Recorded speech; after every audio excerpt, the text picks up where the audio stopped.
So John Wall has officially retired from basketball. And how do I know? Well, because it literally came from his own mouth. And I want to reminisce on a career that was great, but unfortunately injuries just ruined it. It was almost like a Derrick Rose situation.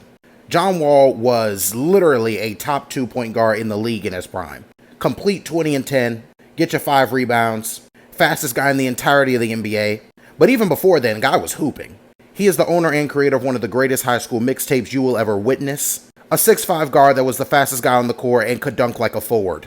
Especially in that time, back in the 2010s and the early 2000s, or really the later 2000s, that wasn't really seen. You didn't have 6'5 point guards that were that fast. You didn't even have 6'5 point guards at that time. Went on to Kentucky and absolutely balled out. I think he was there with Boogie Cousins as well. Kentucky was loaded back in the day.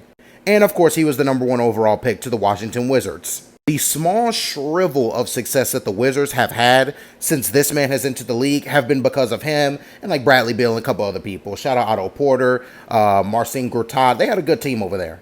But yeah, this dude right here was the catalyst and main driver. If John Wall had never gotten injured, I really think we'd be talking about a Hall of Fame level player. I don't know if he'd still have that same speed, but he'd definitely still be one of the best point guards in the league, man. It's a shame what injuries can do to a career, but you still got to give him his props. During his prime, he was definitely one of the best. And that's when the NBA was peaking, bro. That's when the Hawks won 60 games. That's when LeBron was in his prime. That's when Steph Curry was in his prime. Like, the NBA was just peak back then. But yeah, shout out John Wall. Absolute legend in my book.